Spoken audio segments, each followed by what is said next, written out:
வணக்கம் மக்கள்ஸ். SBI Clerk Prelims exam shift 2 analysis தான் கொடுக்க போறேன். ரீசனிங்ல 25க்கு மேல 30க்குள்ள அக்யூரேட்டா போட்டுருந்தீங்கன்னா நல்ல அட்டெம்ப்ட். ஷிஃப்ட் 1ல ரீசனிங்ல என்னென்ன டாபிக்ஸ் எல்லாம் இருந்ததோ அதே தான் ஷிஃப்ட் 2லயும் கேட்டுக்கிறாங்க. கொஞ்சம் டிஃபிகல்ட்டா இருந்ததுன்னு சொல்லி நம்மளுடைய நண்பர்கள் நண்பர்கள்லாம் ஷேர் பண்ணிருக்காங்க. பசில் அண்ட் சீட்டிங் அரேஞ்ச்மெண்ட்ல இருந்து 18 கொஸ்டின் வந்திருக்குது. பாக்ஸ் டைப் பசில் கேட்டிருக்காங்க, floor type, month based puzzle இதெல்லாமே கேட்டிருக்காங்க. சிலாஜிஸ்ல 5 கொஸ்டின் கேட்டிருக்காங்க. 3 டிஜிட்ல 5 கொஸ்டின், பிளட் ரிலேஷன்ல 3 கொஸ்டின், டைரக்ஷன்ல 1, மீனிங்ஃபுல் வேர்ட்ல 1, ஆக மொத்தம் 35 கொஸ்டின். சரிங்களா? ஆப்டிடியூட்ல டேட்டா இன்டர்பிரேஷன்ல 5 கொஸ்டின் கேட்டிருக்காங்க. ஷிஃப்ட் 1ல ஆப்டிடியூட்ல ராங் நம்பர் சீரிஸ்ல 5 கேட்டிருந்தாங்க. பட் ஆனா ஷிஃப்ட் 2ல பாத்தீங்கன்னா ராங் நம்பர் சீரிஸ் கேட்காம குவாட்ரட்டிக் ஈக்குவேஷன்ல இருந்து 6 கொஸ்டின் கேட்டிருக்காங்க. சிம்பிளிஃபிகேஷன்ல ஒரு 14 question, other application topic average, ratio, percentage, age, partnership, area volume, time and distance, time and work, profit loss, SICI, mixture and alligation, இந்த மாதிரியான டாபிக்ல இருந்து ஒரு 10 கொஸ்டின் கேட்டிருக்காங்க. சரிங்களா?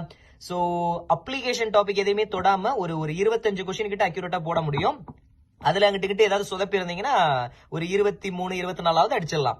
அப்ளிகேஷன் ஸ்ட்ராங்கா இருந்தீங்க அப்படின்னா கண்டிப்பாவே உங்களுக்கு 25க்கு மேல ஆப்டிடியூட்ல வரதுக்கான வாய்ப்பு இருக்கு. இங்கிலீஷ்ல எரர் ஸ்பாட்டிங்ல 5 கொஸ்டின், ராங்லி ஸ்பெல் மிஸ்பெல்ட் கொடுத்திருப்பாங்க அதுல 5 கொஸ்டின், சென்டென்ஸ் அரேஞ்ச்மெண்ட்ல 4 கொஸ்டின், ரீடிங் காம்ப்ரிஹென்ஷன்ல 10 கொஸ்டின், கிளாஸ் டெஸ்ட்ல 7. ஓகே, மிஸ்பெல்ட்ல இருந்து அழகா 5 மார்க் வாங்கிடலாம். ராங்லி ஸ்பெல்ட்ல 5 கொஸ்டின் கேட்டு இருந்திருக்காங்க. அது நீங்க ஸ்ட்ராங்கா இருந்தீங்கன்னா ஈஸியா அதுலயே ஸ்கோர் பண்ணிடலாம். சென்டென்ஸ் அரேஞ்ச்மெண்ட்ல கரெக்டா அரேஞ்ச் பண்ணிட்டீங்கன்னா 4 மார்க்.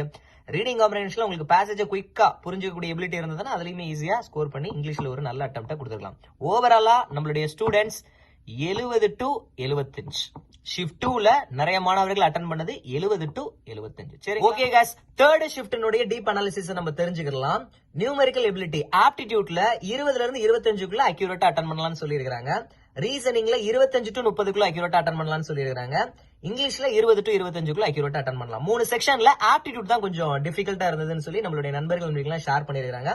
ஓவராலா 65க்கு மேல 75க்குள்ள நிறைய ஸ்டூடெண்ட்ஸ் வந்து அட்டெண்ட் பண்ணிருக்காங்க. ஃபர்ஸ்ட் 2 ஸ்லாட்டை கம்பேர் பண்ணும்பொழுது தேர்ட் ஸ்லாட் வந்து கொஞ்சம் டிஃபிகல்ட்டின்னு சொல்லி நம்ம மக்கள் சொல்லியிருக்காங்க.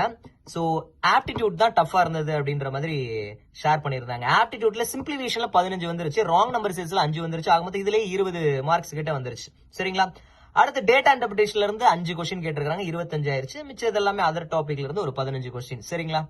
ரீசனிங்ல பசில் அண்ட் சீட்டிங் அரேஞ்ச்மெண்ட்ல 18 வந்துருச்சு. சிலாஜிஸ்ல 2, இன்இக்வாலிட்டில 2, ஆல்பா நியூமெரிக்ல 5, பிளட் ரிலேஷன்ல 2, டைரக்ஷன்ல 1, கோடிங் டிகோடிங்ல 1, வேர்ட் பேஸ்ல 3. சரியா? இங்கிலீஷ்ல ரீடிங் காம்ப்ரிஹென்ஷன்ல 8 கொஸ்டின் கேட்டிருக்காங்க. பாரா ஜம்பிள்ல நியூ பேட்டர்ன் இறக்கி இருக்காங்க 5 கொஸ்டின், ஃபில்லர்ஸ்ல 5 கொஸ்டின், பிரேஸ் ரீப்ளேஸ்மெண்ட்ல 5 கொஸ்டின், வேர்ட் ஸ்வாப்பிங்ல 4 கொஸ்டின், சூஸ் த கரெக்ட்ல 3 கொஸ்டின், ஓவராலா 30 question. So first slot second ஸ்லாட்டை கம்பேர் பண்ணும்போது தேர்ட் ஸ்லாட்ல கொஞ்சம் குறைவான அட்டெம்ப்ட் தான் கொடுத்திருக்காங்க. சோ 65க்கு மேல 75க்குள்ள அட்டெண்ட் பண்ணிருக்காங்க. சோ ஓவராலா first slot, second slot, third ஸ்லாட்ல நம்மளுடைய நண்பர்கள் எவ்வளவு அட்டெண்ட் பண்ணாங்க அப்படின்றத யூடியூப்ல நம்ம அப்லோட் பண்ணிட்டோம். ஓகே गाइस, இதோட நம்ம முடிச்சுக்க போறது கிடையாது. நவம்பர் 12ஆம் தேதி, 19ஆம் தேதி, 20ஆம் தேதி, 25ஆம் தேதி நம்மளுடைய நண்பர்கள் எக்ஸாம்ஸ் எழுததான் போறாங்க. சோ இதை பார்த்துட்டு என்ன டாபிக்ஸ் எல்லாம் கேட்டிருக்காங்க அப்படின்றத தெரிஞ்சுக்கிட்டு அதுக்கு தகுந்த மாதிரி பிராக்டிஸ் பண்ணிக்கிறீங்க. உங்களால எவ்வளவு அட்டெண்ட் பண்ண முடியுதோ அதை அட்டெண்ட் பண்ணுங்க. அதிகமா அட்டெண்ட் பண்றாங்க வச்சுக்கோங்களேன், நம்மளும் அட்டெண்ட் பண்ணுவோமேன்னு சொல்லிட்டு தப்பா போட்டுற வேண்டாம். அக்யூரசி மெயின்டைன் பண்ணுங்க. கட் ஆஃப் ப்ரெடிக்ஷனுக்கு நம்ம டீப் அனலைஸ் பண்ணிட்டு இன்னொரு வீடியோவை அப்லோட் பண்ணுவோம். சரிங்களா? அடுத்து ஒரு இன்ட்ரெஸ்டிங்கா வீடியோ டிஸ்கஸ் பண்ணலாமா? இத்துடன் உங்களிடமிருந்து விடைபெறுவது உங்கள் ஸ்ரீதர். நன்றி, வணக்கம்.